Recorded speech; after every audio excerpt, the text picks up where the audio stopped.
Good afternoon. Good afternoon, ma'am. Good afternoon. Good afternoon, ma'am. Good afternoon. എല്ലാവർക്കും good afternoon. Good afternoon, എല്ലാവരും ma'am. ഭക്ഷണമൊക്കെ കഴിച്ചിട്ടാണ് ഇരിക്കുന്നേ? ഫുഡൊക്കെ കഴിച്ചോ? ബ്രേക്ക്ഫാസ്റ്റ് രാവിലത്തെ കഴിച്ചു, ഉച്ചക്കിലത്തെ ആയിട്ടില്ലല്ലോ. ഓക്കെ.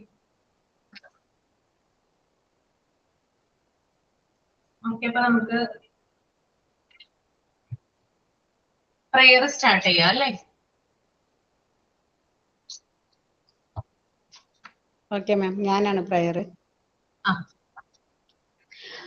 അഖിലാണ്ട മണ്ഡല മണിയിച്ചോരുക്കി അതിനുള്ളിൽ ആനന്ദ ദീപം കൊളുത്തി പരമാണു പൊരുളിലും സ്ഫുരണമായി മിന്നും പരമപ്രകാശമേ ശരണം നീ എന്നും സുരഗോള ലക്ഷങ്ങൾ അണിയിട്ടു നിർത്തി അവികല സൗഹൃദ ബന്ധം പുലർത്തി അതിനൊക്കെ ആധാര സൂത്രമീണക്കി കുടികൊള്ളും സത്യമേ ശരണം നീ എന്നും ദുരിതങ്ങൾ കൂത്താടുമുലകത്തിൽ നിന്റെ പരിപൂർണ തേജസ്സു വിളയാടി കാൺമാൻ ഒരു ജാതി ഒരു മാതം ഒരു ദൈവമേവം പരിശുദ്ധ വേദാന്തം സഫലമായി തീരാൻ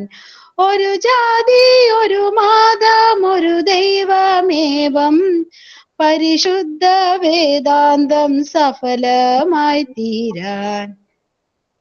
good afternoon ma'am. Good afternoon all. Okay.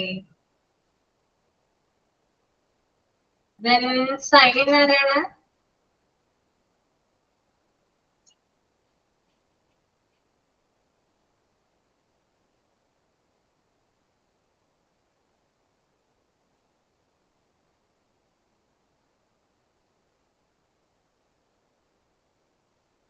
Signing ആരും ചെയ്യുന്നില്ലേ?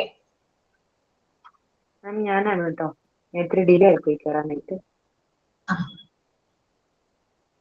ഓക്കെ, സൈനിങ് ചെയ്തോളൂ കേട്ടോ. ഓക്കെ.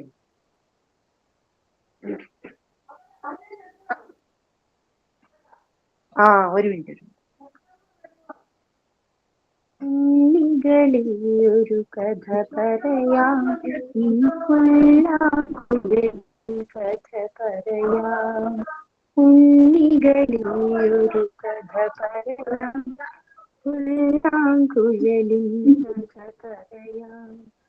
പുൽമേട്ടിലോ പുൽമേട്ടിലോ പൂമ്പാറ്റിലോ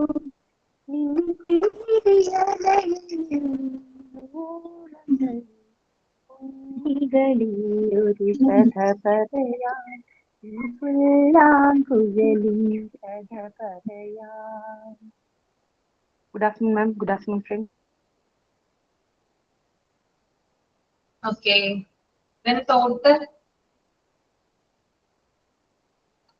തോട്ടുണ്ടോ? തോട്ട് ഞാൻ പറയാം മാം, ഒരു minute.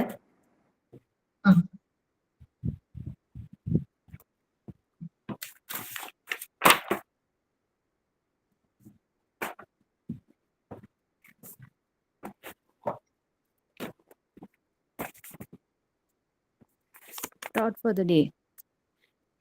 Never give up. Today is hard, tomorrow will be worse, but the day after tomorrow will be sunshine. APJ Abdul Kalam. Good afternoon, ma'am. Good afternoon.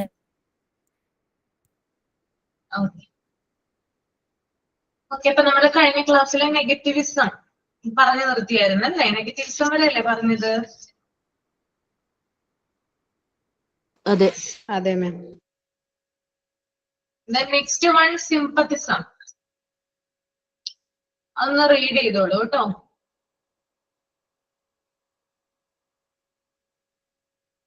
Ma'am volume കുറവുണ്ട്, അത് എനിക്ക് മാത്രം feel ചെയ്യാണോന്നറിയില്ല. ഞാൻ ഫോണിൽ sound ഒക്കെ കൂട്ടിയിട്ടും എനിക്ക് ഇത്തിരി കുറവ് പോലെ ഫീൽ ചെയ്യണു.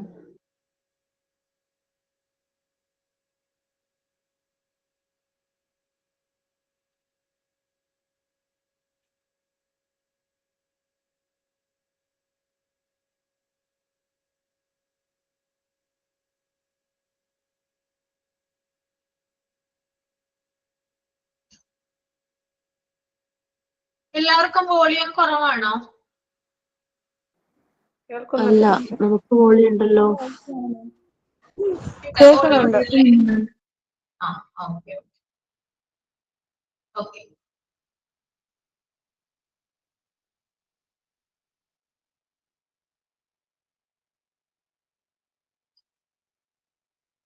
വായിച്ചു കഴിഞ്ഞെങ്കിൽ തമ്പ് ചെയ്യണം കേട്ടോ.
റീഡ് ചെയ്തോ?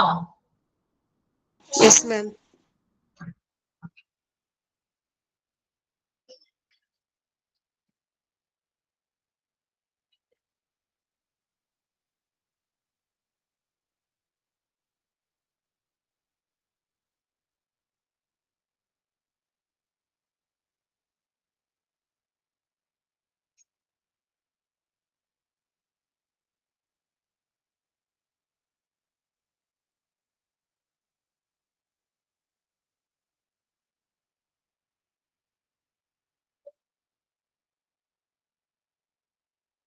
ഓക്കെ, അപ്പൊ സിമ്പത്തിസം എന്ന് പറഞ്ഞാല് ഇവിടെ കൊടുത്തിട്ടുണ്ട്. അതായത് ചില വ്യക്തികൾ അല്ലെങ്കിൽ ചില ഇൻഡിവിജ്വൽസ് അവരുടെ പ്രോബ്ലംസ് പരിഹരിക്കുന്നതിന് വേണ്ടിയിട്ട് അല്ലെങ്കിൽ സോൾവ് ചെയ്യുന്നതിന് വേണ്ടിയിട്ട് മറ്റുള്ളവരിൽ നിന്ന് സിമ്പതി പിടിച്ചു പറ്റുന്നതായിട്ട് നമുക്ക് കാണാനായിട്ട് പറ്റും, അല്ലെ? അങ്ങനെയുള്ള വ്യക്തികളെ കണ്ടിട്ടുണ്ടോ? എപ്പോഴും എന്തെങ്കിലും കാര്യങ്ങൾ പറഞ്ഞ് അല്ലെങ്കിൽ നമ്മളെ കുട്ടികളിൽ തന്നെ ഉണ്ടാവൂലേ, കുട്ടികള് പറയൂലേ ഇങ്ങനെ എക്സാമിന് മാർക്ക് കുറഞ്ഞു കഴിഞ്ഞാൽ ആ ടീച്ചർ മര്യാദക്ക് പറഞ്ഞു തരൂല, അല്ലെങ്കിൽ കുട്ടികളെ ഹെൽപ്പ് ചെയ്യില്ല എന്നെല്ലാം പറഞ്ഞ് അപ്പൊ നമ്മള് അവര് പഠിക്കാത്തതിൽ കോൺസെൻട്രേറ്റ് ചെയ്യുന്നതിന് പകരം ആ സിമ്പതി പിടിച്ചു പറ്റുക എന്നുള്ള രീതിയിൽ. അതായത് നമ്മള് ഇപ്പൊ ചിലപ്പോ കരച്ചിൽ എന്ന് പറയുന്ന രൂപത്തിലായിരിക്കാം, കരയുന്ന പോലെ, അല്ലെങ്കിൽ ചില വ്യക്തികൾക്ക് ഭയങ്കരമായിട്ട് എന്താ പറയാ കരച്ചിൽ വരുന്ന സന്ദർഭങ്ങളുണ്ട്, അല്ലെ? അപ്പൊ എന്തെങ്കിലും രണ്ട് വ്യക്തികൾ തമ്മിൽ എന്തെങ്കിലും ഒരു പ്രശ്നം ഉണ്ടായെന്ന് വിചാരിക്കുക. അതിനകത്ത് ഒരു വ്യക്തി കരഞ്ഞുകൊണ്ടേ ഇരിക്കുകയാണ്. അപ്പൊ മറ്റുള്ളവർക്ക് സ്വാഭാവികമായിട്ടും കരയുന്ന ആളോട് എന്ത് തോന്നും? സിമ്പതി, അല്ലേ? അത് മനുഷ്യന്റെ ഒരു നേച്ചറാണ് കേട്ടോ, എല്ലാ മനുഷ്യർക്കും ഉള്ളതാണ്. ചിലപ്പോ ആ വ്യക്തിയുടെ മേലായിരിക്കും ചിലപ്പോ കുറ്റം ഉണ്ടാവുക, അല്ലെങ്കിൽ ആ വ്യക്തിക്കായിരിക്കും ചിലപ്പോ കുറവുകൾ ഉണ്ടാവുക. പക്ഷെ ആ കരച്ചിൽ എന്ന് പറയുന്ന ആ ഒരൊറ്റ മാർഗത്തിലൂടെ മറ്റുള്ളവരുടെ അറ്റൻഷൻ ആ വ്യക്തിക്ക് കിട്ടുകയും പിന്നീട് ആ പ്രശ്നം പരിഹരിക്കപ്പെടുകയും ചെയ്യുന്നു. അങ്ങനെയാണ്. ഓക്കെ, അതുപോലെ തന്നെ മറ്റ് ചില ആളുകളുണ്ട്, അവരുടെ കഷ്ടപ്പാടുകൾ പറയും. കഷ്ടപ്പാടുകളൊക്കെ പറയാൻ നോക്കി, പക്ഷെ എല്ലാവരോടും പറഞ്ഞു നടക്കുന്ന ചില ആളുകളെ നമ്മൾ കാണാറുണ്ട്, അല്ലെ?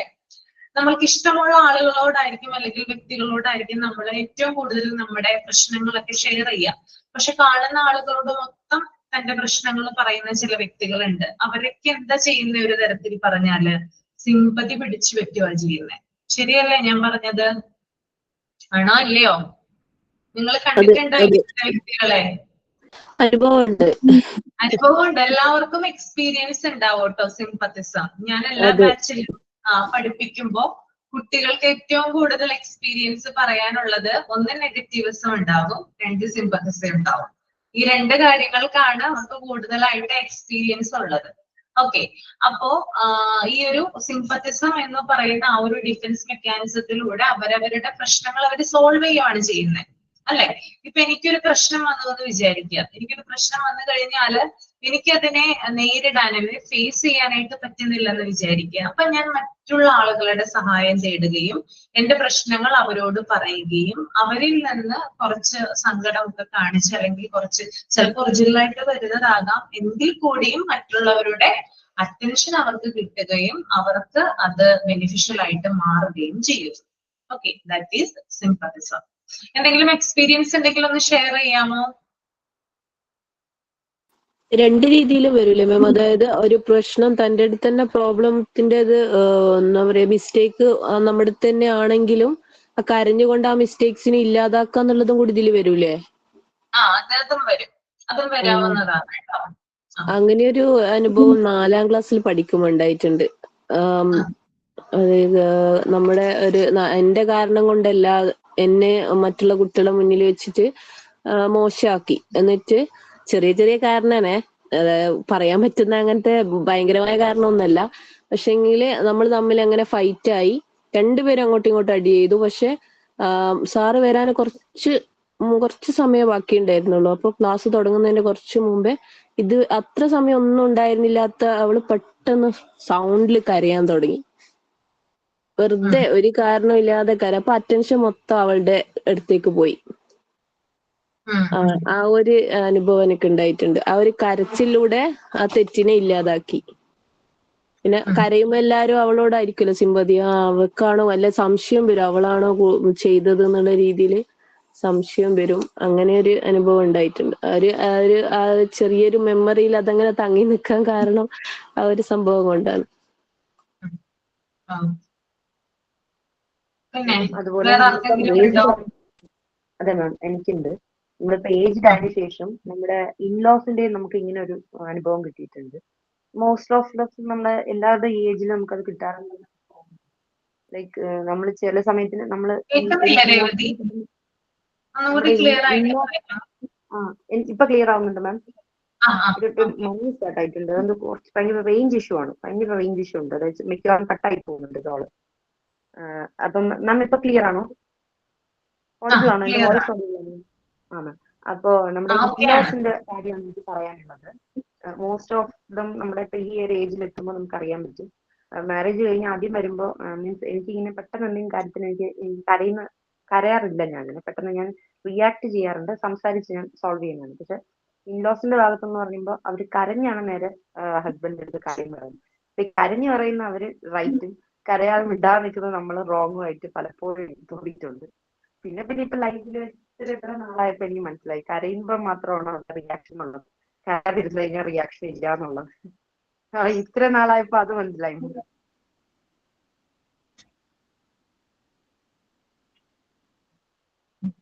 ഓക്കെ, അപ്പൊ എല്ലാവർക്കും സിമ്പത്തിസം മനസ്സിലായല്ലോ?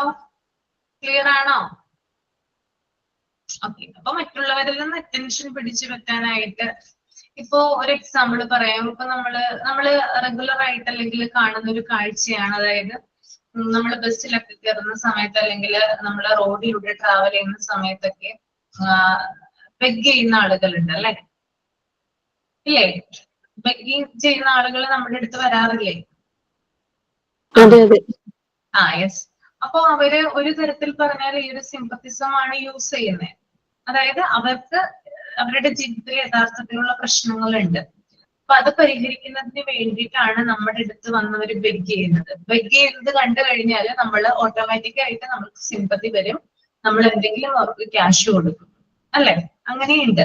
പിന്നെ അതുപോലെ തന്നെ നമ്മുടെ ഫ്രണ്ട് സർക്കിളിലുള്ള ആളുകൾ, അല്ലെങ്കിൽ നമ്മളിപ്പോ ചെറുപ്പകാലം തൊട്ട് നമുക്ക് കുറെ അധികം ഫ്രണ്ട്സും കാര്യങ്ങളൊക്കെ ഉണ്ടാകാം.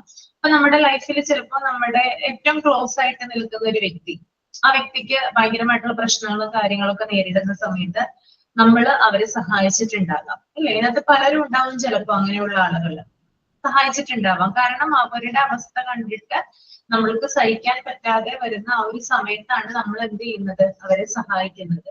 അപ്പൊ അതിലൂടെ അവരുടെ പ്രശ്നങ്ങളാണ് പരിഹരിക്കപ്പെടുന്നത്. അപ്പൊ ഒരു വ്യക്തിക്ക് ഉണ്ടാകുന്ന ഏതൊരു പ്രശ്നമാകട്ടെ, അത് സിംപത്തിസം എന്ന് പറയുന്ന ആ ഒരു ഡിഫൻസ് മെക്കാനിസം ആ വ്യക്തി ഉപയോഗിക്കുന്നതിലൂടെ ആ വ്യക്തിയുടെ പ്രോബ്ലംസ് സോൾവ് ചെയ്യപ്പെടുന്നു. ഓക്കെ, ക്ലിയർ അല്ലേ?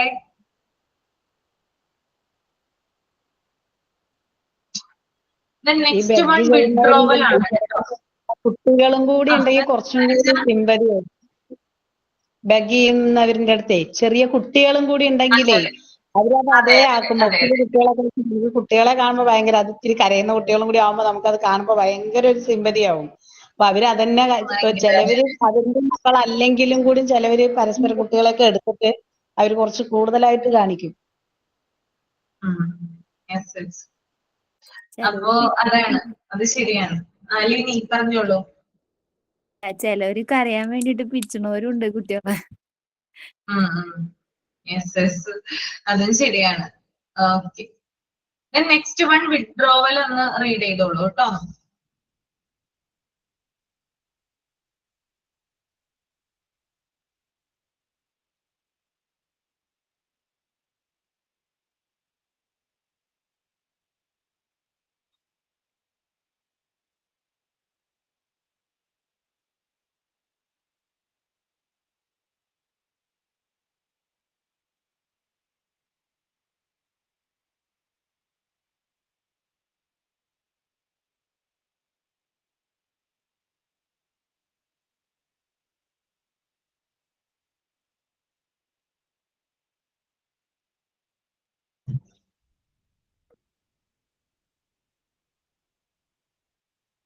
എന്താണ് വിഡ്രോവല് വായിച്ചപ്പോ നമുക്ക് മനസ്സിലായത്? വിഡ്രോവൽ എന്ന് പറഞ്ഞു കഴിഞ്ഞാല് ഒരു ആൻസൈറ്റി,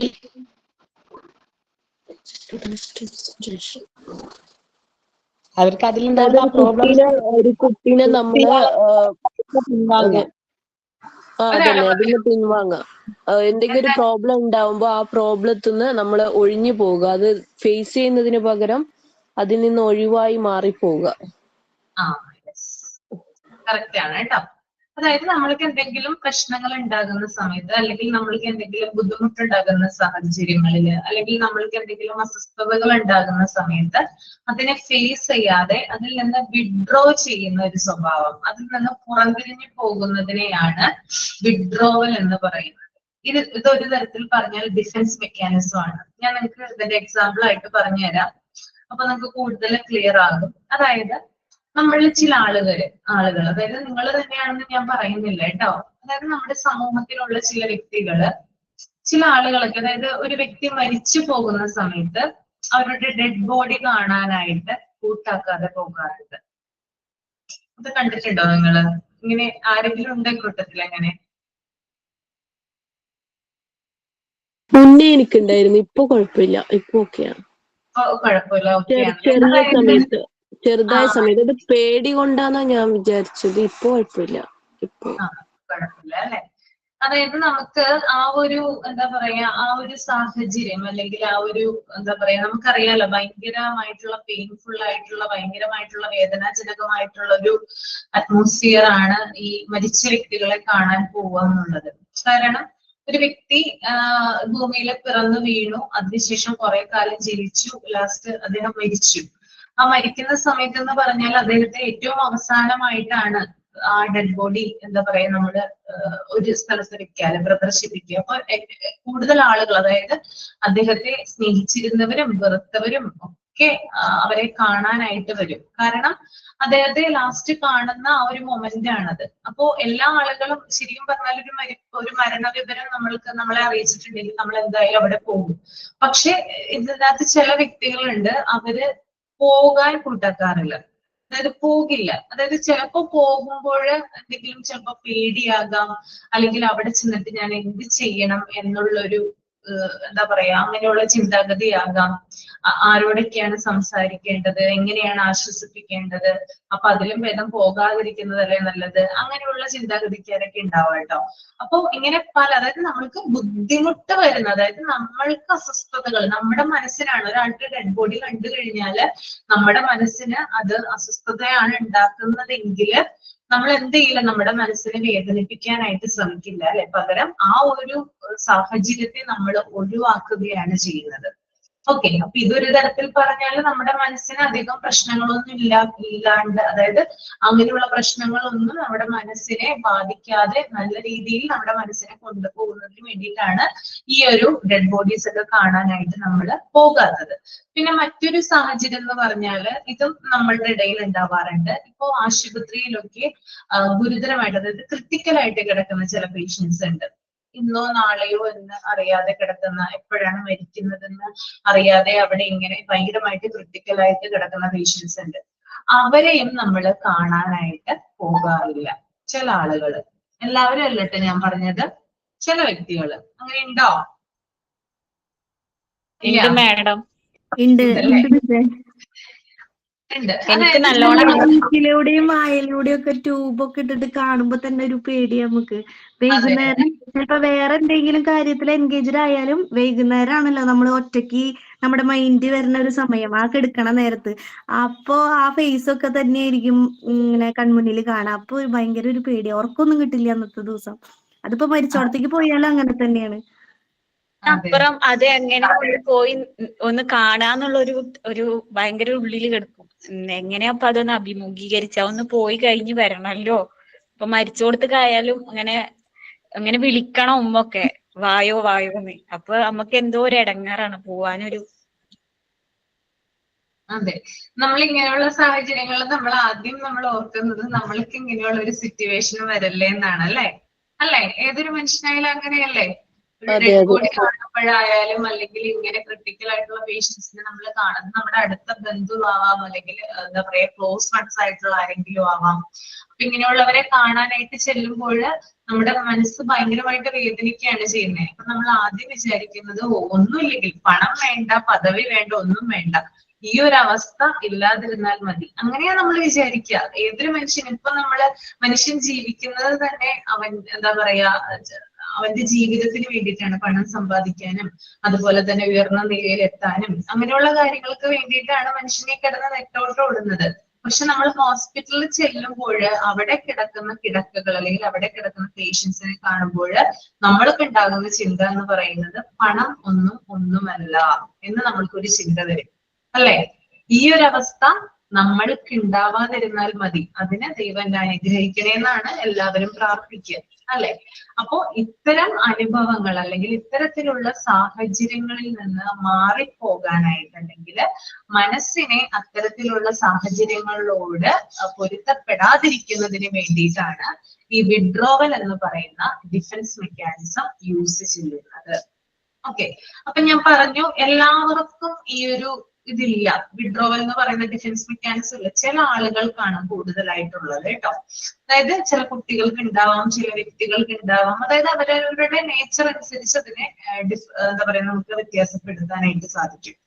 ഓക്കെ, അപ്പോ ഈ ഒരു ഡിഫൻസ് മെക്കാനിസം ഉപയോഗിച്ച് നമ്മൾക്ക് പലതരത്തിലുള്ള സാഹചര്യങ്ങളിൽ നിന്ന് രക്ഷ നേടാനായിട്ട് സാധിക്കും. ചിലപ്പോൾ പുറത്തുള്ളവർ പറയും, അല്ലെ അവൻ എന്ത് മനുഷ്യനാണ്, ഡെഡ് ബോഡി കാണാനായിട്ട് പോകുന്നില്ല, ഒരാൾ മരിച്ചിട്ട് അവരെ ആശ്വസിപ്പിക്കാനായിട്ട്, അവരുടെ ഫാമിലിയെ ആശ്വസിപ്പിക്കാനായിട്ട് ചെല്ലുന്നില്ല, ക്രിട്ടിക്കലായിട്ട് ഒരു പേഷ്യന്റ് കിടക്കുമ്പോൾ അവരെ കാണാനായിട്ട് ചെല്ലുന്നില്ല. അവനും ഈ അവസ്ഥ വരാം, അല്ലെ? അവനും ഈ സാഹചര്യങ്ങളിലൂടെ പോവാം, എന്നിട്ടും അവൻ ഇങ്ങനെ ഒരു അവസ്ഥ പെട്ടെന്ന് സംഭവിക്കാൻ സാഹചര്യം കാരണം ആവും മിസ്. കാരണം എന്ന് വെച്ചാൽ എനിക്കറിയുന്ന ഒരാള് അങ്ങനത്തെ ഒരു പ്രോബ്ലം ഇല്ലാത്ത ഒരാളായിരുന്നു. പെട്ടെന്ന് അവര് ഇന്ന് കണ്ട ഒരാളെ പിറ്റേന്നേക്ക് ഇങ്ങനെ ഒരു മരണം എന്ന് പറഞ്ഞപ്പോ പെട്ടെന്ന് പേടിച്ചുപോയി. അതിനുശേഷം മരണ വീട്ടിൽ ഏത് മരണ വീട്ടിലും പോവാൻ പറ്റാണ്ട് പേടിയായി വീടിന്റെ ഉള്ളിൽ നിൽക്കുന്ന ഒരു ഇങ്ങനത്തെ ഒരു അവസ്ഥ ഉണ്ടായിട്ടുണ്ട്. അതുകൊണ്ട് അത് ഇതുവരെ ഇല്ലാന്ന് വെച്ചാൽ അത് ഉണ്ടാവില്ല എന്ന് നമുക്ക് പറയാൻ പറ്റില്ല. പെട്ടെന്ന് നമുക്കത് സംഭവിക്കാനും ചാൻസ് ഉണ്ട്. ഓക്കെ, അപ്പൊ വിഡ്രോവൽ മനസ്സിലായല്ലോ, ക്ലിയർ അല്ലേ? ഓക്കെ ആണ്. ഓക്കെ. ലാസ്റ്റ് ഡിഫൻസ് മെക്കാനിസം ആണ് ഫാന്റസി ഓർ ഡേ ഡ്രീമിങ് കേട്ടോ. വായിക്കാട്ടോ, നിങ്ങള് മൈൻഡിൽ റീഡ് ചെയ്യാം.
വായിച്ചു കഴിഞ്ഞെങ്കിൽ തമ്പ് ചെയ്യാം കേട്ടോ.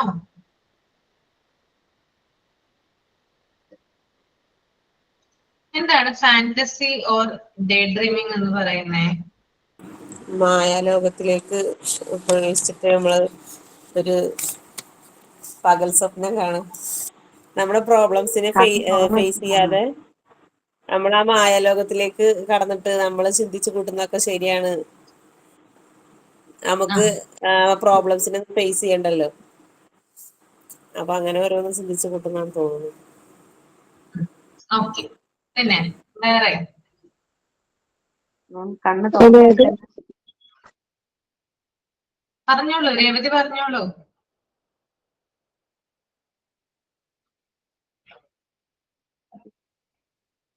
രേവതി പോയോ? വേറെ ആർക്ക് വേണമെങ്കിലും പറയാട്ടോ ഇതിനെ കുറിച്ച്, ഫാന്റസി ഓർ ഡേ ഡ്രീമിംഗ് എന്താണെന്ന്. അതായത് നമ്മള് പഠനത്തില് അല്ലെങ്കിൽ എക്സാമിലൊക്കെ മാർക്ക് കുറഞ്ഞാല് നമ്മൾ ഒരു ദിവസം നമ്മൾ ഇതില് മാർക്ക് വാങ്ങി, ശരിക്കും മാർക്കൊന്നും വാങ്ങുന്നില്ല, അതിങ്ങനെ സ്വപ്നത്തിൽ ഇങ്ങനെ കാണുക, എന്നിട്ട് അത് ആസ്വദിക്കുക, ആ ഒരു രീതിയാണോ ഫാന്റസി ഡേ ഡ്രീമിംഗ്? ശരി, അതായത് ഒരു പരിധി വരെ പറഞ്ഞോളൂ. പിന്നെ സക്സസിന് വേണ്ടി നമ്മള് അങ്ങനെ ഒരു ഡ്രീം ചെറുത് മുതലേ കാണുന്ന ആൾക്കാരുണ്ടാവും. അല്ലാതെ എന്തായാലും നമ്മളിപ്പോ ഒരു ലാംഗ്വേജിന്റെ കാര്യത്തിൽ ഭാവിയിൽ ഞാൻ നന്നായി ഫ്ലുവന്റ് ഇംഗ്ലീഷ് പറയും, അങ്ങനെയൊക്കെ ഇങ്ങനെ സ്വപ്നം കണ്ടിരിക്കുന്ന ആ ഒരു രീതിയിലേക്ക് അതാണെന്നാ തോന്നുന്നത്, ഫാന്റസി ഓഫ് ഡേ ഡ്രീമിംഗ്. അതായത് ഡേ ഡ്രീമിംഗ് എന്ന് പറഞ്ഞാല് ഒരുതരം വിഡ്രോവൽ ആണ് അല്ലെ? ഒരുതരം വിഡ്രോവൽ എന്ന് നമുക്ക് പറയാനായിട്ട് സാധിക്കും. അതായത് നമുക്ക് പലതരത്തിലുള്ള പ്രശ്നങ്ങള്, നമുക്ക് ഫേസ് ചെയ്യാൻ പറ്റാത്ത രീതിയിലുള്ള പ്രശ്നങ്ങൾ, അങ്ങനെ പലതരത്തിലുള്ള പ്രോബ്ലംസ് നമ്മുടെ ജീവിതത്തിൽ ഇങ്ങനെ കടന്നു പോയിക്കൊണ്ടിരിക്കുമ്പോൾ അതിനെ സോൾവ് ചെയ്യാനായിട്ട് നമുക്ക് റിയലിസ്റ്റിക് ആയിട്ട് പറ്റിയെന്ന് വരില്ല. റിയൽ ആയിട്ട് ചിലപ്പോൾ നമുക്ക് അതിനെ സോൾവ് ചെയ്യാനായിട്ട് പറ്റിയെന്ന് വരില്ല. പക്ഷെ നമ്മൾ എന്ത് ചെയ്യും, അത് ഫാന്റസി ആയിട്ട് അല്ലെങ്കിൽ അതൊരു എന്താ പറയാ ദിവാസ്വപ്നം പോലെ നമ്മൾ കാണാനായിട്ട് തുടങ്ങും. ഇല്ലേ? നിങ്ങളുടെ ജീവിതത്തിൽ പലതരത്തിലുള്ള കാര്യങ്ങളും അങ്ങനെ സംഭവിച്ചിട്ടുണ്ടാവാം. ഒന്ന് ആലോചിച്ച് നമ്മൾ ഇമാജിനേഷൻ ചെയ്യുക, നമ്മള് കുറെ സ്വപ്നങ്ങളെ കുറിച്ച് ഇങ്ങനെ ഇമാജിനേഷൻ ചെയ്യുക. നമ്മളത് നടക്കും. അങ്ങനെ നമ്മളിങ്ങനെ കുറെ ആയിട്ട് ഇങ്ങനെ അതിനെ കുറിച്ച് ആലോചിക്കണം. സ്വപ്നം കാണുക, ഇമാജിനേഷൻ ചെയ്യുക. അത് റിയൽ സിറ്റുവേഷൻ നമ്മൾ ഫേസ് ചെയ്യുമ്പോൾ നമുക്ക് ശരിക്കും പറഞ്ഞാൽ അത് ഫേസ് ചെയ്യാൻ പറ്റൂല. ഞാൻ ഈ ഇംഗ്ലീഷിന്റെ കാര്യം പറയാൻ തന്നെ കാരണം അതാ. ഇംഗ്ലീഷ് നന്നായി പറയണം നമ്മൾ വിചാരിക്കും. പക്ഷെ അതിന് കറക്റ്റ് ആയിട്ടുള്ള ഒരാളെ പേഴ്സണെ നമുക്ക് കിട്ടുമ്പോൾ നമുക്ക് ശരിക്കും പറയാൻ പറ്റൂല, അത് ഫേസ് ചെയ്യാൻ പറ്റൂല. അന്നേരം ബുദ്ധിമുട്ടായിരിക്കും. അത് എപ്പോഴും സംഭവിക്കുന്ന ഇതാണ്. കുറെ പഠിക്കുകയൊക്കെ ചെയ്യും, പക്ഷെ റിയൽ ആയിട്ട് വരുമ്പോൾ അത് ഫേസ് ചെയ്യാൻ പറ്റില്ല. പക്ഷെ ഇമാജിനേഷനിൽ ഭയങ്കര ഫാന്റസി ആയിരിക്കും. ഇങ്ങനെ പറയുന്നു അങ്ങനെ പറയുന്നു എന്നൊക്കെ ഉണ്ടാവും. ശരിക്കും പറഞ്ഞാൽ ഫേസ് ടു ഫേസ് നമുക്കത് ഈ വിഡ്രോവൽ പോലെ നമ്മൾ ഉൾവലിയും. വിഡ്രോവൽ എന്ന് പറയുന്ന സംഭവം പോലെ തന്നെ നമ്മുടെ ഉൾവലിഞ്ഞു നിൽക്കും. അതെ, അത് ചില കാര്യങ്ങളിൽ നമുക്ക് റിയാലിറ്റിയിൽ വരാനായിട്ട് ഭയങ്കര ബുദ്ധിമുട്ടുള്ള കാര്യങ്ങളായിരിക്കും. ചിലപ്പോ വരുമായിരിക്കും, നമ്മൾ നല്ല രീതിയിൽ ഹാർഡ് വർക്ക് ചെയ്ത് കഴിഞ്ഞാൽ അത് റിയാലിറ്റിയിൽ വരും. പക്ഷെ അത് അത്ര അധികം എളുപ്പമുള്ള കാര്യമല്ല, അല്ലെ? അപ്പൊ നമ്മൾ എന്ത് ചെയ്യും? നമ്മൾ വെറുതെ ഇരുന്നിട്ട് ഈ മൊമെന്റിൽ എനിക്ക് വേണമെങ്കിൽ ഇന്ത്യൻ രാഷ്ട്രപതിയായിട്ട് അധികാരം എത്തുന്നത് സ്വപ്നം കാണാനായിട്ട് സാധിക്കും. പക്ഷെ അത് റിയൽ ആവണമെന്നുണ്ടോ? ഒരിക്കലും ഇല്ല. ആർക്ക് വേണമെങ്കിലും എന്തോരം സ്വപ്നങ്ങൾ വേണമെങ്കിലും കാണാം, അല്ലെ? അതിന് യാതൊരു ലിമിറ്റേഷൻസും ഇല്ല. അതുപോലെ നമ്മള് ടൂർ പോണ കാര്യം, ഇപ്പൊ സ്വിറ്റ്സർലൻഡ്, കാശ്മീർ അങ്ങനെയുള്ള സ്ഥലങ്ങൾക്കൊക്കെ ടൂർ പോകാനൊക്കെ ആഗ്രഹമുള്ളവരുണ്ടാവും. അതൊക്കെ ദിവാസ്വപ്നം കണ്ടിട്ട് അതിനു വേണ്ടി ഡ്രസ് വരെ നമ്മൾ പാക്ക് ചെയ്യും, പോയിട്ടുണ്ടാവില്ല. ഏത് ടൈപ്പ് ഡ്രസ് ഇടണം, നമ്മൾ ഏത് ടൈപ്പ് ഡ്രസ് ഇടണം, എന്താ അതുപോലെ ക്യാപ്പ്, സോക്സ്, അതൊക്കെ നമ്മൾ മനസ്സിൽ ഇമാജിനേഷൻ ചെയ്തിട്ട് അങ്ങനെ ചെയ്യണം ഇങ്ങനെ ചെയ്യണം എന്നൊക്കെ വിചാരിച്ചിട്ട് ഇരിക്കും. അൺറിയലിസ്റ്റിക് ആയി ഉള്ള കാര്യങ്ങളെ കുറിച്ച് നമ്മൾ ഇമാജിനേഷൻ ചെയ്യാം. അതെ അതെ, നമുക്ക് എന്തോരം വേണമെങ്കിലും ഈ മൊമെന്റിൽ, ഏതൊരു മൊമെന്റിലും വേണമെങ്കിലും, നമുക്ക് ജീവിച്ചിരിക്കുന്ന ഏതൊരു മൊമെന്റിലും വേണമെങ്കിലും നമുക്ക് സ്വപ്നം കാണാം. ആര് വേണമെങ്കിലും നമ്മളായിട്ടുള്ളത്, അല്ലെങ്കിൽ ഏതൊരു പൊസിഷനിൽ എത്തുന്നത്, വലിയ പൊസിഷൻസിലൊക്കെ എത്തുന്നത് നമുക്ക് സ്വപ്നം കാണാം. നമ്മൾ ധാരാളം രാജ്യങ്ങളിൽ, ധാരാളം സ്ഥലങ്ങളിൽ നമ്മൾ ടൂർ പോകുന്നതായിട്ട് നമുക്ക് സ്വപ്നം കാണാം. നമ്മള് ഒരു കൊട്ടാരത്തിൽ ജീവിക്കുന്നതായിട്ട് നമുക്ക് സ്വപ്നം കാണാം. എല്ലാരും നമുക്ക് സ്വപ്നം കാണാനായിട്ട് സാധിക്കും, അല്ലെ? അപ്പൊ നമുക്ക് ആ ഒരു പറഞ്ഞതുപോലെ ഉണർന്ന് സ്വപ്നം കണ്ടു കഴിഞ്ഞാൽ ആ സ്വപ്നത്തിലെത്തും. ഉറങ്ങി സ്വപ്നം കണ്ടു കഴിഞ്ഞാൽ നമ്മളെ ഉറങ്ങിയിട്ടുള്ള സ്വപ്നത്തിൽ തന്നെ ഇരിക്കും. അതെ അതെ, അബ്ദുൽ കലാം പറഞ്ഞതുപോലെ തന്നെയാണത്. അപ്പോ നമ്മള് സ്വപ്നങ്ങൾ കാണാന്ന് പറഞ്ഞാല് നല്ല നല്ല സ്വപ്നങ്ങൾ കാണാം. പക്ഷെ അതിനു വേണ്ടിയിട്ട് നമ്മൾ ഹാർഡ് വർക്ക് കൂടി ചെയ്യാം. എന്നാൽ മാത്രമാണ് ആ സ്വപ്നം നമുക്ക് റിയലിസ്റ്റിക് ആയിട്ട് കൊണ്ടുവരാനായിട്ട് സാധിക്കുകയുള്ളൂ. ഇനി ചില കാര്യങ്ങളൊക്കെ ഉണ്ട് നമുക്ക് പറ്റാതെ, നമ്മൾക്ക് തോന്നില്ല, നമുക്കത് ഒരിക്കലും ചിലപ്പോൾ കിട്ടുമെന്ന് നമ്മൾ ചിലപ്പോൾ വിചാരിക്കില്ല, അല്ലെങ്കിൽ നമുക്ക് കിട്ടാനായിട്ട് കുറച്ച് ബുദ്ധിമുട്ടായിരിക്കും. എന്നാലും നമ്മളത് സ്വപ്നം കാണും. സ്വപ്നം കണ്ടുകൊണ്ട് നമ്മൾ ആ ഒരു കാര്യത്തെ, അല്ലെങ്കിൽ നമ്മുടെ ഉള്ളിലുള്ള ആ ഒരു ആഗ്രഹത്തെ നിറവേറ്റാനായിട്ട് ശ്രമിക്കും. Okay, that is fantasy or day dreaming. Okay, അപ്പൊ ഇത്തരത്തിലുള്ള സ്വപ്നങ്ങൾ, അതായത് നിങ്ങളിപ്പോ എന്തെങ്കിലും, നിങ്ങളുടെ ഉള്ളിൽ എന്തെങ്കിലും ഒരു ആഗ്രഹമോ അല്ലെങ്കിൽ എന്തെങ്കിലും ഒരു ലക്ഷ്യമോ ഉണ്ടെങ്കിൽ അതിനു വേണ്ടിയിട്ട് നിങ്ങൾ ഹാർഡ് വർക്ക് ചെയ്യുക. ഹാർഡ് വർക്ക് എന്ന് പറയുന്ന ഒരു കാര്യം എന്താ പറയാ, ഒരു പവർഫുൾ ആയിട്ടുള്ള ഒരു കാര്യമാണ്. അതായത് നമ്മൾക്ക് ഏതൊരു കാര്യം നമുക്ക് സക്സസ് ആവണമെങ്കിൽ ഹാർഡ് വർക്ക് വേണം. വെറുതെ ഇരുന്നാല് നമുക്കൊന്നും കിട്ടില്ല, ആരും നമ്മൾക്കൊന്നും കൊണ്ടുതരുകയും ചെയ്യില്ല, അല്ലെ? ഇന്ന് നിങ്ങൾക്ക് ഇത്, അല്ലെ, നമ്മൾ ഏറ്റവും കൂടുതൽ ആഗ്രഹിക്കുന്ന ഒരു കാര്യം, ഇന്ന് ഇത് പിടിച്ചെന്ന് പറഞ്ഞ ആരെങ്കിലും നമുക്ക് കൊണ്ടുതരുമോ? ഒരിക്കലും ഇല്ല. നമ്മൾ ഹാർഡ് വർക്ക് ചെയ്ത് അതിനുള്ള പ്രയത്നം, അതിനുള്ള എഫേർട്ട് നമ്മൾ ഇട്ട് കഴിഞ്ഞാലാണ് മറ്റുള്ളവർ ആ ഒരു ലക്ഷ്യത്തിലേക്ക് നമ്മൾ എത്തുകയും മറ്റുള്ളവർ നമ്മളെ ഐഡന്റിഫൈ ചെയ്യുകയും സമൂഹം നമ്മളെ അംഗീകരിക്കുകയും ചെയ്യുന്നത്. ഈ ലോകത്ത് എന്ന് പറഞ്ഞാൽ ഏറ്റവും കൂടുതൽ പ്രാധാന്യം കഴിവിന് തന്നെയാണ്, അല്ലെ? കഴിവുള്ള വ്യക്തികളെയാണ് ലോകത്തിന് ആവശ്യം. കഴിവില്ലാത്ത വ്യക്തികളെ ആവശ്യമില്ലെന്നാണ് പറയുന്നത്. കാരണം സമൂഹത്തിന്റെ കാഴ്ചപ്പാട് അങ്ങനെയാണ്. കഴിവുള്ളവരെ തെരഞ്ഞെടുത്ത് അല്ലെങ്കിൽ ഐഡന്റിഫൈ ചെയ്ത് ഇന്ന സ്ഥാനത്ത് പ്രതിഷ്ഠിക്കുക എന്നുള്ളതാണ് സമൂഹം ചെയ്യുന്നത്. അപ്പോ നമ്മളൊരു ലക്ഷ്യം, നിങ്ങളുടെ മനസ്സിൽ എല്ലാവരുടെ ഉള്ളിലും ലക്ഷ്യമില്ലാത്തവരാരും ഇല്ല, അല്ലെ? സ്വപ്നമില്ലാത്തവരാരെങ്കിലും ഉണ്ട് കൂട്ടത്തില്?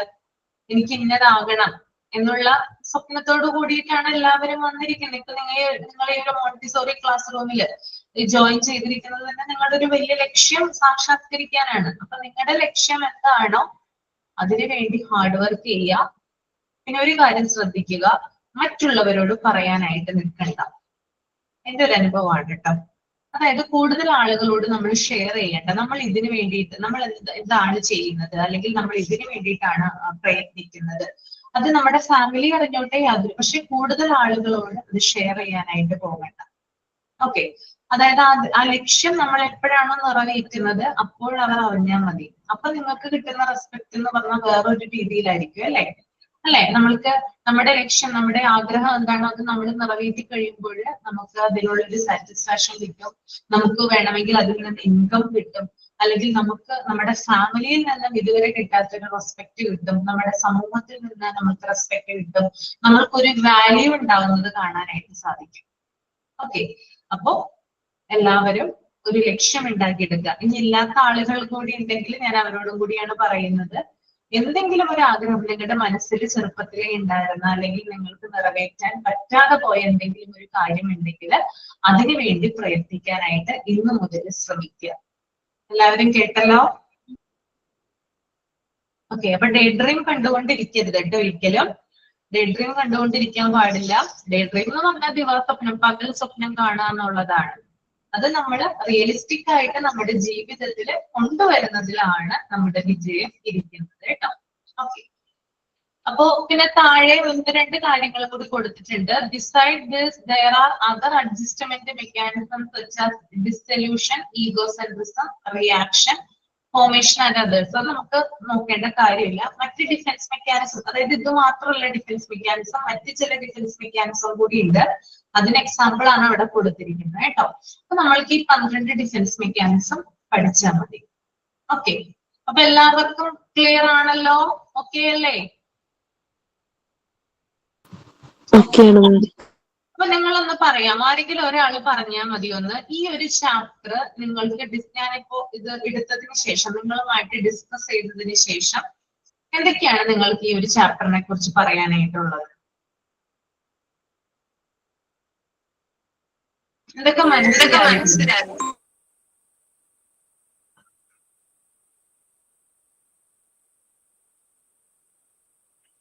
അതൊക്കെയാണ് മനസ്സിലായത്. ആരെങ്കിലും ഒരാൾ പറയൂ കേട്ടോ. ഞാൻ ഇന്ന ആളുടെ പേരെടുത്ത് പറയുന്നില്ല, ആരെങ്കിലും ഒരാൾ പറഞ്ഞാൽ മതി.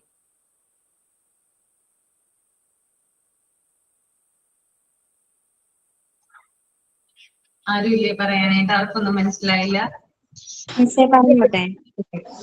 മേരി ദൃശ്യ പറഞ്ഞോളൂ. നമ്മളുടെ ജീവിതത്തിന്റെ പല സാഹചര്യങ്ങളുടെയും കടന്നു പോയിട്ടുണ്ട് ഇതിൽ ഓരോ പോയിന്റ്സും പഠിക്കുന്ന സമയത്ത്. അതായത് ചില സന്ദർഭങ്ങളിൽ ഇതൊക്കെ നമ്മൾ യൂസ് ചെയ്തിട്ടുണ്ട് നമ്മുടെ ജീവിതത്തിൽ.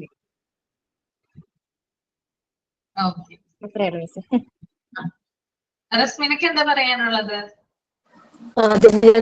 ഇതിങ്ങനെ പഠിക്കുമ്പോഴാണ് നമുക്ക് മനസ്സിലാകുന്നത് ഇതൊക്കെ ഒരു മെക്കാനിസം ആയിരുന്നു, ഇതൊക്കെ നമ്മൾ ജീവിതത്തിൽ ഒരുപാട് സന്ദർഭങ്ങളിൽ ഉപയോഗിച്ച കാര്യങ്ങളൊക്കെയാണ്. ഇതിൽ ഓരോന്നിനും ഓരോ പേരുകൾ ഉണ്ട് എന്ന് മനസ്സിലായത് ഇപ്പോഴാണ്. ചില മെക്കാനിസംസ് നമ്മൾ ഉപയോഗിച്ചിട്ടില്ല, പക്ഷെ ഇതില് അധിക മെക്കാനിസംസും നമ്മൾ ചെറുത് തൊട്ട് ഇതുവരെയുള്ള ഏജില് ആയിട്ട് നമ്മൾ ഉപയോഗിച്ചിട്ടുണ്ടാവും തന്നെയാണ് എനിക്ക് തോന്നുന്നത്. ഇതിലുള്ള ഒട്ടുമിക്ക മെക്കാനിസംസും നമ്മൾ യൂസ് ചെയ്തിട്ടുണ്ടാവണം. കോമ്പൻസേഷൻ, റാഷണലൈസേഷൻ, വിഡ്രോൺ, ഇൻട്രോവേർട്ട് ആയിട്ടുള്ള ആൾക്കാർ ആയിട്ടുണ്ടാകാൻ ചാൻസ് ഉണ്ട്. അല്ലാത്ത ക്ലാസ്സുകളിലായിക്കോട്ടെ അല്ലെങ്കിൽ സമൂഹത്തിലായിക്കോട്ടെ എല്ലാ കാര്യങ്ങളും പറയാനൊക്കെ മുന്നോട്ട് വരുന്ന ആൾക്കാർക്ക് വിഡ്രോ എന്ന് പറയുന്ന മെക്കാനിസംസ് യൂസ് ചെയ്യേണ്ടി വന്നിട്ടുണ്ടാവില്ല.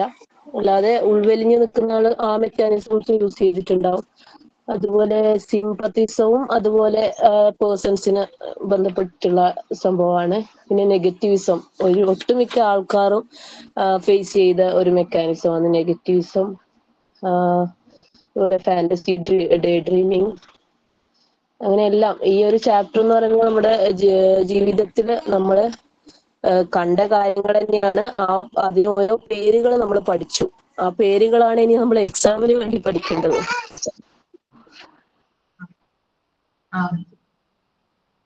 ഓക്കെ, അപ്പോ നമ്മുടെ ഈ ചാപ്റ്റർ ഇവിടെ കഴിഞ്ഞു കേട്ടോ. എല്ലാവർക്കും ചാപ്റ്റർ ഇഷ്ടമായിരുന്നു വിചാരിക്കുന്നു. നല്ല ചാപ്റ്റർ ആയിരുന്നില്ലേ?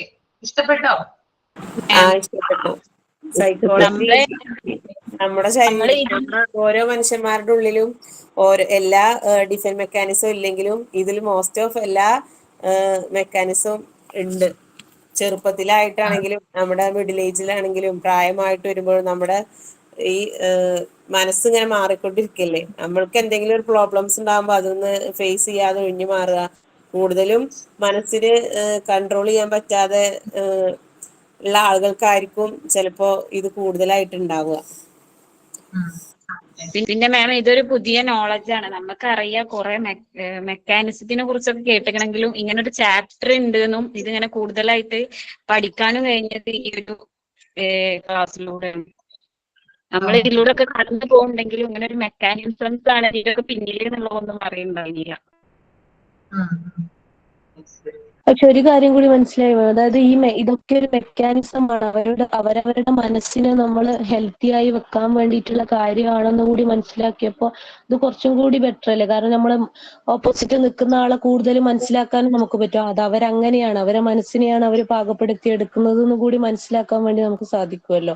അല്ലാതെ അവരെ തെറ്റിദ്ധരിച്ച് അവരെ കുറ്റം പറയേണ്ട ഒരു രീതിയിലേക്ക് പോവാതെ അവരുടെ മനസ്സ് അങ്ങനെയാണ്, അവരങ്ങനെ ആക്സെപ്റ്റ് ചെയ്യാന്നുള്ള രീതിയിലേക്ക് പോവാനും കൂടി ഈ ചാപ്റ്റർ നല്ലൊരു സഹായകമായിട്ടുണ്ടാവും എന്ന് വിചാരിക്കുന്നു എല്ലാവർക്കും.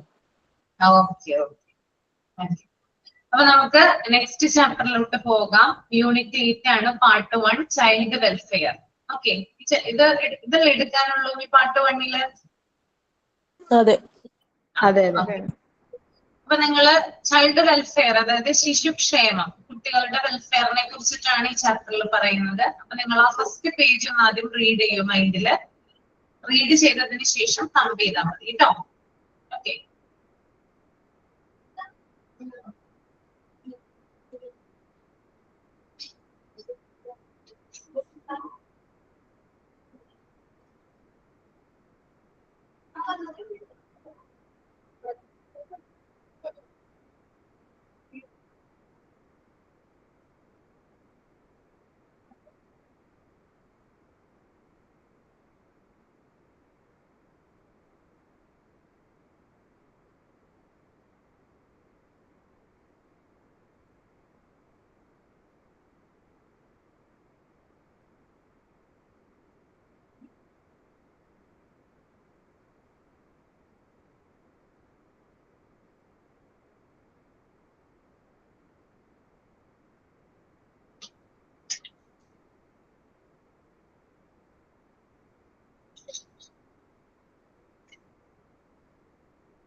വായിച്ചു കഴിഞ്ഞോ?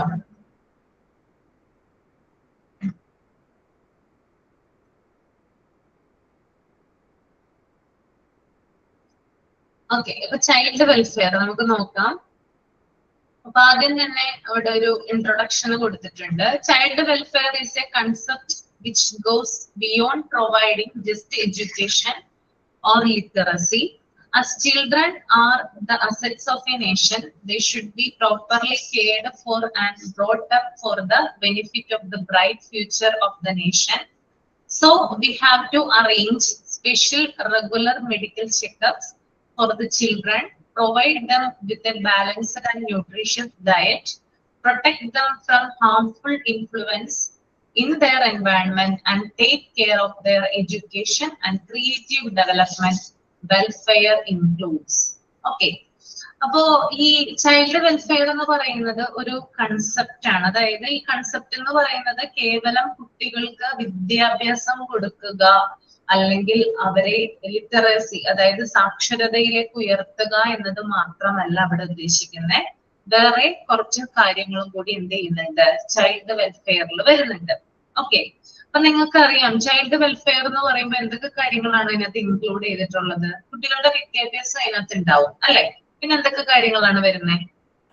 മെഡിക്കൽ ചെക്കപ്പ്, അവരുടെ ന്യൂട്രീഷൻ ഡയറ്റ്, പിന്നെ ഹാർംഫുൾ ഇൻഫ്ലുവൻസ് ഉണ്ടാകാതിരിക്കുക, പ്രൊട്ടക്ട് ചെയ്യണം, അതെ, അവരുടെ വിദ്യാഭ്യാസത്തെ ടേക്ക് കെയർ ചെയ്യുക. ഓക്കെ. അതായത് ഈ കുട്ടികൾ എന്ന് പറയുന്നത് നമ്മുടെ അസറ്റ്സ് ആണ്. നമ്മുടെ രാജ്യത്തിന്റെ അല്ലെങ്കിൽ നമ്മുടെ നേഷന്റെ അസറ്റ് എന്ന് പറയുന്നത് കുട്ടികളാണ് അല്ലെ? എന്തുകൊണ്ടാണ് കുട്ടികളെ അസറ്റ്സ് എന്ന് പറയുന്നത്? നാളത്തെ പൗരന്മാരല്ലേ? ഭാവിയില് ഒരുപാട് ആളുകൾ ഉണ്ടാവണത്, കഴിവുള്ള ആളുകൾ ഉണ്ടാവണത്. ഭാവിയിൽ നമ്മുടെ രാജ്യത്തിന് വേണ്ടിയിട്ടും അനേകം ആളുകളെ ആവശ്യമാണ്. അതിനകത്ത് നല്ല പൊസിഷനിൽ എത്തുന്നവരുണ്ട്, അതുപോലെ സാധാരണക്കാരായിട്ടുള്ള ആളുകളുണ്ട്. അങ്ങനെ വിവിധ തരത്തിലുള്ള ആളുകളെ ക്രിയേറ്റ് ചെയ്യുന്നതിന് വേണ്ടിയിട്ട് കുട്ടികൾ, നമ്മുടെ രാജ്യത്തിന്റെ നിലനിൽപ്പിന് വേണ്ടിയിട്ട് കുട്ടികൾ എന്ന് പറയുന്നത് രാജ്യത്തിന്റെ അസറ്റ് ആയിട്ടാണ് അല്ലെ, ഒരു ആസ്തിയായിട്ടാണ് കാണുന്നത്. അപ്പോ അവർക്ക് നല്ല രീതിയിൽ, അതായത് അവരുടെ ഒരു എന്താ പറയാ, നമ്മുടെ രാജ്യത്തിന്റെ അല്ലെങ്കിൽ നമ്മുടെ സൊസൈറ്റിയുടെ ഒരു ബ്രൈറ്റ് ഫ്യൂച്ചറിന് വേണ്ടിയിട്ട് കുട്ടികളെ നമ്മൾ നല്ല രീതിയിൽ വാർത്തെടുക്കേണ്ടതായിട്ടുണ്ട്. അപ്പോ ഈ കുട്ടികളെ നല്ല രീതിയിൽ മെയിൻറ്റെയിൻ ചെയ്യുകയും അവരെ നല്ല രീതിയിൽ വളർത്തുകയും ചെയ്യേണ്ടത് ഓരോ, അതായത് പാരന്റ്സിന്റെയും ടീച്ചേഴ്സിന്റെയും ഒക്കെ റെസ്പോൺസിബിലിറ്റിയിൽ വരുന്ന കാര്യങ്ങളാണ്. അപ്പൊ ഇതിനായിട്ട് കുട്ടികൾക്ക് എഡ്യൂക്കേഷൻ മാത്രമല്ല കൊടുക്കേണ്ടത്, കുട്ടികളുടെ ആരോഗ്യം എന്നത് വളരെ പ്രധാനപ്പെട്ട കാര്യമാണ്. അതുമായി ബന്ധപ്പെട്ട് റെഗുലർ ആയിട്ടുള്ള മെഡിക്കൽ ചെക്കപ്പുകൾ കുട്ടികൾക്ക് കൊടുത്തിരിക്കണം. അതുപോലെ തന്നെ ഒരു വെൽ ബാലൻസ്ഡ് അല്ലെങ്കിൽ ന്യൂട്രീഷ്യസ് ആയിട്ടുള്ള ഭക്ഷണങ്ങൾ കുട്ടികൾക്ക് കൊടുത്തിരിക്കണം. പിന്നെ അതുപോലെ തന്നെ കാലാവസ്ഥയിൽ ഉണ്ടാകുന്ന ചില കാര്യങ്ങളുണ്ട് അല്ലെ, അതായത് കാലാവസ്ഥാ മാറ്റങ്ങൾ ഉണ്ടാകുന്ന ചില സ്വാധീനങ്ങളുണ്ട്, അതിൽ നിന്ന് കുട്ടികളെ രക്ഷപ്പെടുത്തണം. പിന്നെ അതുപോലെ തന്നെ അവർക്ക് നല്ല രീതിയിൽ എഡ്യൂക്കേഷൻ കൊടുക്കുക. ഇതൊക്കെയാണ് ചൈൽഡ് വെൽഫെയർ എന്ന് പറയുന്നത് കൊണ്ട് ഉദ്ദേശിക്കുന്നത്. ഓക്കെ, ചൈൽഡ് വെൽഫെയർ എന്ന് പറയുന്നത് കുട്ടികളുടെ ആരോഗ്യം, കുട്ടികളുടെ എന്താ പറയാ, ആ ഒരു ആരോഗ്യത്തെക്കാൾ ഉപരി അല്ലെങ്കിൽ ആരോഗ്യത്തിന് അതിലോട് നിൽക്കുന്നത് പോലെ തന്നെ പ്രധാനപ്പെട്ടതാണ് കുട്ടികളുടെ ബാലൻസ്ഡ് ആയിട്ടുള്ള ന്യൂട്രീഷ്യസ് ആയിട്ടുള്ള ഭക്ഷണങ്ങള്, പിന്നെ അതുപോലെ തന്നെ ഹെൽത്ത് ചെക്കപ്പുകള്, പിന്നെ ക്ലൈമറ്റ് ചേഞ്ചിൽ നിന്ന് പ്രൊട്ടക്ട് ചെയ്യുന്നത്, അതുപോലെ എഡ്യൂക്കേഷൻ കൊടുക്കുന്നത്. ഇതൊക്കെ എന്തുമായി ബന്ധപ്പെട്ടതാണ്? ചൈൽഡ് വെൽഫെയറുമായി ബന്ധപ്പെട്ടതാണ്. ഓക്കെ, ക്ലിയർ ആണോ? Yes ma'am. Okay. Then children and the family. അടുത്തൊരു കാര്യമാണ്, അതായത് കുട്ടികളും കുടുംബവും ഇവര് തമ്മിൽ പരസ്പരം കണക്റ്റഡ് ആണ് അല്ലെ? വളരെയധികം എന്താ പറയാ ഇൻഫ്ലുവൻസ് ഇല്ലേ ഫാമിലിക്ക് കുട്ടികളെ വളർത്തിയെടുക്കുന്നതില്? അതായത് ഒരു കുട്ടിയുടെ വെൽഫെയർ എന്ന് പറയുമ്പോൾ ആ ഒരു കുട്ടിയുടെ കുടുംബം അല്ലെങ്കിൽ ആ ഒരു ഫാമിലിക്ക് വളരെയധികം ഇമ്പോർട്ടൻസ് ഉണ്ട്. കുടുംബത്തിന്റെ പശ്ചാത്തലം അല്ലെങ്കിൽ അതിന്റെ ബാക്ക്ഗ്രൗണ്ട് നല്ലതല്ലെങ്കിൽ അത് കുട്ടികളുടെ വളർച്ചയെ ബാധിക്കും. അത് ശാരീരികമായിട്ടുള്ള പ്രശ്നങ്ങൾ ഉണ്ടാക്കാം, മാനസികമായിട്ടുള്ള പ്രശ്നങ്ങൾ ഉണ്ടാക്കാം. ശരിയാണോ ഞാൻ പറയുന്നത്? ഓക്കെ. അപ്പോ കുട്ടികളെ നല്ല രീതിയിൽ നമ്മൾ വളർത്തിയെടുക്കുന്നതിന് വേണ്ടിയിട്ട് ആദ്യം കുടുംബമാണ് നന്നാവേണ്ടത്. ഓക്കെ, കുടുംബം എന്ന് പറയുമ്പോൾ അതിനകത്ത് അച്ഛനമ്മമാരുണ്ടാകാം, അതുപോലെ തന്നെ സിബ്ലിങ്സ് ഉണ്ടാവാം, അതായത് സഹോദരങ്ങൾ ഉണ്ടാകാം, അതുപോലെ തന്നെ മറ്റ് ഫാമിലി മെമ്പേഴ്സ് ഉണ്ടാകാം അല്ലെ, ഗ്രാൻഡ്മ ഗ്രാൻഡ്പ അങ്ങനെയുള്ള ആളുകളൊക്കെ ഉണ്ടാകാം. അപ്പൊ ഇവരെയൊക്കെ കൂടി ചേർന്നിട്ടാണ് ഒരു കുട്ടി എന്ത് ചെയ്യുന്നത്, ഭാവി തലമുറയ്ക്ക് വേണ്ടിയിട്ട് ക്രിയേറ്റ് ചെയ്യുന്നത്. അപ്പൊ കുടുംബത്തിന് നല്ലൊരു പങ്കുണ്ട്. ചെറിയ പ്രായത്തിൽ തന്നെ ആ ഒരു ബാക്ക്ഗ്രൗണ്ട്, അതായത് നല്ല ബാക്ക്ഗ്രൗണ്ടിൽ വളരുന്ന ഒരു കുട്ടിയാണെങ്കിൽ ആ ഫാമിലിയുടെ കൾച്ചറാണ് ആ കുട്ടി പുറത്ത് ചെന്ന് പ്രകടിപ്പിക്കുക. അതായത് ആ കുട്ടി വളർന്നു വന്ന സാഹചര്യം എന്താണോ, ഇപ്പൊ നമ്മൾ ചില വ്യക്തികളെ കാണുമ്പോൾ അല്ലെങ്കിൽ ചില വ്യക്തികളുമായിട്ട് നമ്മൾ ചിലപ്പോൾ വഴക്കിടുമ്പോൾ നമ്മൾ പറയുന്ന ഒരു കാര്യമുണ്ട്, നിന്റെ ഫാമിലി നിന്നെ നല്ല രീതിയിൽ നോക്കിയിട്ടില്ല, അല്ലെങ്കിൽ നിന്റെ ഫാമിലി എങ്ങനെയാണോ അതിന്റെ ഒരു എന്താ പറയാ അതിന്റെ ഒരു ഇതാണ് നീ ഇവിടെ കാണിക്കുന്നത്. ചിലപ്പോ നിനക്ക് നല്ല അടി തന്ന് വളർത്താത്തതിന്റെ കേടായിരിക്കാം ചിലപ്പോ ഇവിടെ കാണിക്കുന്നത്, അല്ലെങ്കിൽ നിന്റെ ഫാമിലി നിനക്ക് നല്ല കാര്യങ്ങൾ പറഞ്ഞു തന്നിട്ടുണ്ടാവില്ല, ആ ഒരു കാര്യമായിരിക്കാം നീ ഇവിടെ കാണിക്കുന്നത്. അങ്ങനെയുള്ള കാര്യങ്ങളൊക്കെ നമ്മൾ ചിലപ്പോൾ എടുത്ത് പറയാറില്ലേ, ഇല്ലേ? കോമൺ ആയിട്ട് ഉപയോഗിക്കുന്ന കാര്യങ്ങളല്ലേ ഇതൊക്കെ? ഓക്കെ. നല്ല രീതിയിൽ, അതായത് നല്ല ബാക്ക്ഗ്രൗണ്ടോട് കൂടിയാണ് ഒരു കുട്ടി വളരുന്നതെങ്കിൽ, അതായത് നമ്മൾ ചെറുപ്പ കാലഘട്ടത്തിൽ തന്നെ, ഇപ്പൊ ഫോർ എക്സാമ്പിൾ പറയുവാണെങ്കിൽ ഒരു ഫാമിലിയിൽ അച്ഛനമ്മയുണ്ട്, കുഞ്ഞുണ്ട്, ഒരു സഹോദരൻ ഉണ്ടെന്ന് വിചാരിക്കാം. അച്ഛൻ എപ്പോഴും മദ്യപിച്ചിട്ടാണ് രാത്രി വരുന്നത് എന്ന് വിചാരിക്കാം. അമ്മയുമായിട്ട് ഡെയിലി വഴക്ക് കൂടുവാണ്. എപ്പോഴും വഴക്കും കാര്യങ്ങളും എപ്പോഴും അടിയും കാര്യങ്ങളൊക്കെയാണ്. അപ്പൊ സ്വാഭാവികമായിട്ട് ആ കുഞ്ഞിന് അച്ഛനോടൊരു വെറുപ്പ് ഉണ്ടാവാനുള്ള സാധ്യത കൂടുതലാണ് അല്ലെ? അതുപോലെ തന്നെ ആ കുഞ്ഞ് കണ്ടു വളരുന്നത്, അതായത് അതായത് നല്ലൊരു ഫാമിലി എന്ന് പറയുമ്പോൾ നമുക്കറിയാം അവിടെ അതായത് അച്ഛനും അമ്മയും പിന്നെ മറ്റ് ആളുകളുള്ള ഒരു ഫാമിലി, നല്ലൊരു ഫാമിലി നമ്മൾ കമ്പയർ ചെയ്യുമ്പോൾ അവിടെ ഇവിടെ പാരന്റ്സ് തമ്മിൽ പരസ്പരം സംസാരിക്കുന്നു, കുട്ടികളുമായിട്ട് പല കാര്യങ്ങളും ഡിസ്കസ് ചെയ്യുന്നു, അവർ പരസ്പരം ഒന്നിച്ച് ഭക്ഷണം കഴിക്കുന്നു, സംസാരിക്കുന്നു, കളിചിരികള് ഒക്കെയാണ് ഒരു നല്ല ഫാമിലിയുടെ അന്തരീക്ഷമായിട്ട് നമ്മൾ പറയാം. പക്ഷെ അതിൽ നിന്ന് വ്യത്യസ്തമായിട്ട് എപ്പോഴും വഴക്ക് കൂടുന്ന, എപ്പോഴും കരയുന്ന അമ്മ, അല്ലെങ്കിൽ എപ്പോഴും എന്താ പറയാ ശാരീരികമായിട്ട് മർദ്ദനമേക്കുന്ന അമ്മ, ചിലപ്പോ കുട്ടികളെയും ഈ കുട്ടിയെയും ചിലപ്പോ എന്ത് ചെയ്യുന്നുണ്ടാകാം, ശാരീരികമായിട്ട് മർദ്ദിക്കുന്നുണ്ടാവാം, അല്ലെങ്കിൽ ആക്രമിക്കുന്നുണ്ടാവാം. അപ്പൊ ഇതൊക്കെ കണ്ടു വളരുന്ന ഒരു കുഞ്ഞെന്ന് പറഞ്ഞാല് ആ കുഞ്ഞിന്റെ കാഴ്ചപ്പാടേ മാറുവാണ്. അതായത് അച്ഛനമ്മ എന്ന് പറയുന്ന ആ ഒരു ഇത് ആ കുട്ടിക്ക് വഴക്ക് കൂടുന്ന രണ്ടുപേരായിട്ട് മാത്രമാണ് തോന്നിക്കുക എപ്പോഴും. അതായത് ഒരു സമൂഹത്തിന് മുമ്പിൽ ചെന്ന് കഴിഞ്ഞാലും ആ കുട്ടിയുടെ കാഴ്ചപ്പാടെന്ന് പറയുന്നത് എന്റെ ഫാമിലി എന്ന് പറയുന്നത് ഇങ്ങനെയാണ്, എല്ലാ ഫാമിലിയും അങ്ങനെ ആയിരിക്കാം എന്നുള്ളൊരു കാഴ്ചപ്പാടാണ് അവിടെ കുട്ടിക്ക് ഉണ്ടാകുന്നത്. മറിച്ച് നല്ലൊരു ഫാമിലിയെ കണ്ട് അതുമായിട്ട് കുട്ടി പൊരുത്തപ്പെടുമ്പോഴാണ് അങ്ങനെയല്ല, എന്റെ ഫാമിലി പോലെയല്ല, വേറെ നല്ല ഫാമിലിയും ഉണ്ട് എന്ന് കുഞ്ഞിന് തോന്നുന്നത്. ചില അതിൽ നിന്ന് പാഠം ഉൾക്കൊണ്ട് അല്ലെങ്കിൽ വലുതാകുമ്പോൾ അങ്ങനെ അതായത് അച്ഛനെ പോലെ ആവരുതെന്ന് നിർബന്ധമുള്ള ചില കുട്ടികൾ ഉണ്ടാവും അല്ലെ? അതായത് എന്റെ അച്ഛൻ ഇങ്ങനെയായിരുന്നു, പക്ഷെ എനിക്ക് ഇങ്ങനെ ആകണ്ട, എനിക്ക് വലുതാകുമ്പോൾ നല്ലൊരു കുഞ്ഞിന്റെ അച്ഛനാകണം, അല്ലെങ്കിൽ നല്ലൊരു മനുഷ്യൻ എനിക്ക് ആയിത്തീരണമെന്ന് ആഗ്രഹിക്കുന്ന, അല്ലെങ്കിൽ അങ്ങനെ ആയിത്തീരുന്ന കുഞ്ഞുങ്ങളുണ്ട്. അത് ഓരോരുത്തരുടെ മൈൻഡിനെ ബേസ് ചെയ്തുകൊണ്ടിരിക്കും കേട്ടോ. ഇനി ചില കുഞ്ഞുങ്ങളാണെങ്കിൽ അച്ഛന്റെ പോലെ തന്നെയാണ്. ഓക്കെ, അതായത് അകത്തെപ്പോഴും ആ കുഞ്ഞിന്റെ കുടുംബത്തിൽ അല്ലെങ്കിൽ ആ കുഞ്ഞിന്റെ ഫാമിലിയിൽ എപ്പോഴും പലതരത്തിലുള്ള പ്രശ്നങ്ങളോ വഴക്കുകൾ ഇങ്ങനെ കാണുന്ന കുഞ്ഞെന്ന് പറഞ്ഞാല് പുറത്തുള്ള ആളുകളുമായിട്ട് കൂടുതൽ കോണ്ടാക്ട് ഉണ്ടാകും. അല്ലെങ്കിൽ ആ കുഞ്ഞിന് മറ്റുള്ള സ്ഥലത്ത് നിന്ന് സ്നേഹം ലഭിക്കുവാണെങ്കിൽ കുഞ്ഞ് ഓട്ടോമാറ്റിക്കായിട്ട് അങ്ങോട്ട് പോകും അല്ലെ? അങ്ങോട്ടാണ് ചായ്വുണ്ടാവുക കുഞ്ഞിന് അല്ലെ? അപ്പൊ ഇത്തരത്തില് എന്താ പറയാ കുഞ്ഞിനെ ദുരുപയോഗം ചെയ്യാനും ആളുകൾ വരും. അതായത് ആ കുഞ്ഞിന്റെ ഫാമിലി ആ കുഞ്ഞിനെ ശ്രദ്ധിക്കുന്നില്ല, കെയർ ചെയ്യുന്നില്ല, യാതൊരു കാര്യങ്ങളും പ്രൊവൈഡ് ചെയ്യുന്നില്ല. അപ്പൊ പുറത്തുള്ള ഒരാള് സ്നേഹം കൊടുത്തു കഴിഞ്ഞാല് അല്ലെങ്കിൽ കൂടുതൽ കെയർ കൊടുത്തു കഴിഞ്ഞാല് അവര് പറയുന്നത് എന്താണോ അത് കൂടുതൽ കുഞ്ഞിനെ ഇൻഫ്ലുവൻസ് ചെയ്യാൻ തുടങ്ങും. കുഞ്ഞ് കൂടുതൽ അവര് പറയുന്നത് കേൾക്കാനായിട്ട് തുടങ്ങാൻ ചെയ്യും അല്ലെ? അങ്ങനെയാണ് ചെയ്യുക. പിന്നെ അതുപോലെ തന്നെ ഇതുപോലെ ഞാൻ പറഞ്ഞ സമൂഹത്തിൽ എന്താ പറയാ ബാഡ് ആയിട്ടുള്ള ചില കാര്യങ്ങളുണ്ട്. അതായത് ഇപ്പൊ മയക്കുമരുന്ന് ഉപയോഗം, മദ്യത്തിന്റെ ഉപയോഗം, അപ്പൊ അങ്ങനെയുള്ള ചില കൂട്ടുകെട്ടിലോട്ടും ഈ കുഞ്ഞ് വഴുതി വീഴാനായിട്ട് ചാൻസ് ഉണ്ട്. അപ്പൊ രണ്ട് രീതിയിൽ നമുക്ക് ഈ ഒരു ഇതിനെ കാറ്റഗറൈസ് ചെയ്യാം. ഒന്ന് നല്ല രീതിയിൽ, അതായത് അത് കണ്ട് എക്സ്പീരിയൻസ്ഡ് ആയിട്ടുള്ള ഒരു കുഞ്ഞ് അങ്ങനെ ആവരുതെന്ന് ആഗ്രഹിക്കുന്നു. മറ്റൊരു രീതിയിൽ പറഞ്ഞാല് അത് കണ്ടുകൊണ്ട് ആ ഒരു നേച്ചർ എന്താ പറയാ അത് സ്വീകരിക്കുകയാണ് ചെയ്യുന്നത്. ഓക്കെ, അപ്പൊ ഇത്തരത്തിലുള്ള, അതായത് നമ്മുടെ ബാക്ക്ഗ്രൗണ്ട് അല്ലെങ്കിൽ നമ്മുടെ കുടുംബ പശ്ചാത്തലം എന്താണോ അതിനെ ഇൻഫ്ലുവൻസ് ചെയ്തിട്ടാണ് ഓരോ കുഞ്ഞും വളർന്ന് വരുന്നത്.